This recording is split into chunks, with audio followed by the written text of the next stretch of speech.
Hindi po ako nagkulang. Noon ko pa sinabi na ang ombudsman independent body, constitutional body. Hindi yan kontrolado ng Office of the President, hindi rin yan kontrolado ng Korte Suprema o ng kahit anong korte. May sariling mundo, may sariling kapangyarihan sa ilalim ng Ombudsman Act or batas. Independent po yan. Although ang presidente ang appointing, siya ang merong kapangyarihang mag-appoint ng ombudsman. 6 na taon po ang term ng isang ombudsman. Matatanggal lang yan kung meron siyang paglabag sa batas at kayo'y magreklamo o impeach nyo dahil impeachable ang ombudsman. Yun po yun. Dahil dyan, kaya ko dinidiin yun na hindi ako nagkulang ng pagsasabi na independent, makapangyarihan, kasi ngayon po, tila magkakasunod-sunod na.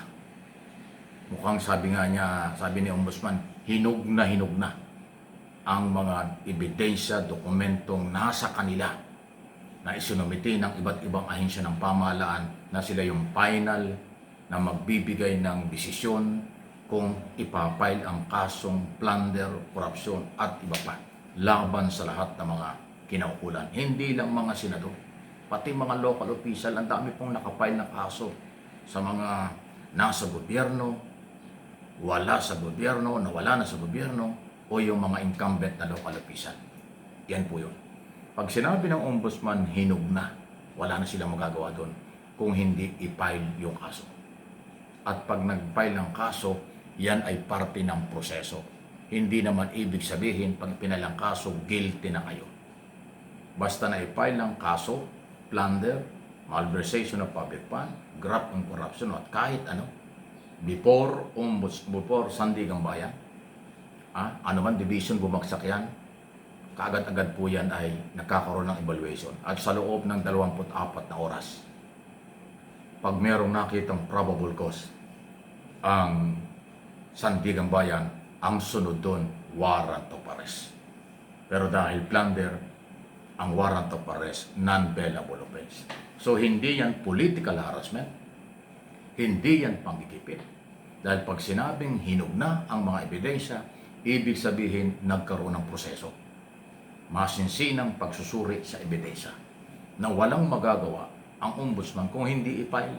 Kasi ang ombudsman hindi naman korte, prosecutor. Sila yung taga-usig. Sila po yung nag-i-evaluate ng lahat ng dokumento, ebidensya at testigo. Pag nakita nila na merong sapat na basihan o hinog na nga, hindi nila pwedeng patulugin yan sa kanilang opisina. Dapat talagang dalhin sa korte dahil ang korte ang meron jurisdiksyon sa pagpapatupad ng due process.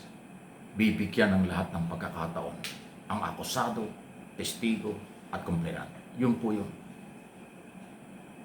Pero sa ibang kapangyarihan ng ombudsman, mayroong kapangyarihan ng ombudsman na magsuspindi sa maraming mga government official.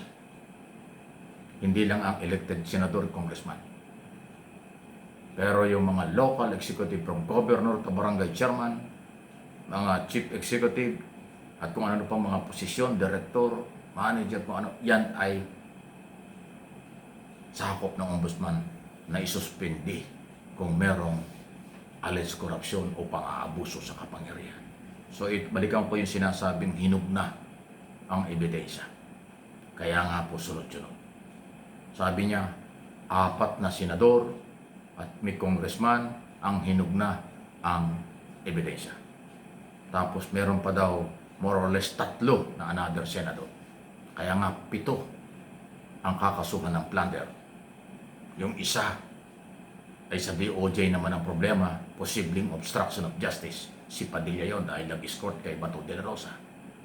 Si Bato at saka si Senador Bongo, ang kanilang problema naman ay sa ICC. Kaya nakita nyo, ang masakit dito sa sinasabing hinog ng mga ebidensya, hindi ko alam kung bakit natapat puro nasa majority under Cayetano Group. Diba? Ano ang ibig sabihin? Bakit sila naging majority? para makontrol ang Senado at kanilang maproteksyonan ang kailang sarili. Abay, nakakamali sila doon. Kasi nga ang ombudsman, independent body. Ngayon, kung sila naman ay nagsama-sama doon, kahit na marami silang mga kaso, iba-ibang kaso, ay para isalba si Sara Duterte. Aba, malaya tayong mag-isip ng ganyan. May karapatan din kayo mag-isip ng ganyan. May karapatan din kayo sabihin, hindi naman ganun. Pero ano ang dahilan? Bakit magsasama-sama yung mga senador na may mga kaso before International Criminal Court, ICC, co-accused na dating Pangulong Duterte, o mga kasong plunder, korupsyon, dahil sa flood control scam. Diba? O speaking of flood control scam, nagsama-sama ba yung majority ito na may mga kaso sa issue ng flood control? Tapos sila ang mag-iimbestiga sa flood control scam? Anong klase yun? Di ba? Yung Blue Ribbon Committee mag-iimbestiga ng kanilang kasamahan ay mga senador ang involved sa graft in corruption sa flood control. Tapos yung majority ang may hawak ngayon ng Blue Ribbon Committee. Anong quality meron? Di ba? Katulad ni Jingo Estrada. Ginawa pang Jingo Estrada, Villanueva, sino ba? Villar at saka si Escudero, mga member ng Blue Ribbon Committee. Ano, iimbestigahan nila ang sarili nila? Kaya nilang imbestigahan nyo? Katulad ni Jinggoy, ginawa pang vice chairman ng komite ng Blue Ribbon. Tapos ngayon, ang sigaw ng mga Duterte supporters, takot daw ang minority at ang gobyerno dahil sa magsasagawa ng investigasyon ang majority tungkol sa flood control. Aber, tingnan nga ninyo, yung majority group involved sa flood control scam. Tapos ngayon, sasabihin nyo sila yung may quality. Sila yung may karapatang mag-imbestiga sa korupsyon ng flood control. Ano yung sarili nila? Sa palagay nyo, ilulubog nila ang sarili nila. Malabo pa yan sa sabaw ng pusit. Kitang-kita po yung pattern. Kitang-kita po nyo yung mga galaw.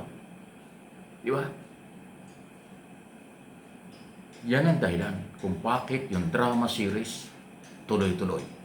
Yan ang din ang dahilan kung bakit nag-walk out ang minority. Kasi ramdam nila, nakikita nila, pang-aabuso, pagsasamantala, mga plano na hindi para sa bayan, mga plano para sa kailang sarili. Isipin mo, only in the Philippines, ang mag-iimbestigang mga senador ay yung mga involved sa korupsyon, yung isinasangkot at hinug na ang ebidensya ayon sa ombudsman. Diba? Isipin mo, 7, 4 yung hinog, 3 ay hinihinog pa. Ay, sunod-sunod na yan. Magkakaiba nga lang, katulad ni Marcoleta, hindi flood control ang issue. Tungkol sa korupsyon dahil tumanggap umanot, umami naman 75 million na donasyon. Si Escudero, meron ng issue sa donasyon, involved pa rin umano sa korupsyon. Si Jinggoy, si Villanueva, kita na nyo. Issue lang po ito, walang personalan. Balitaan lang. For information, for education, walang personalan. Please like, share, subscribe and follow.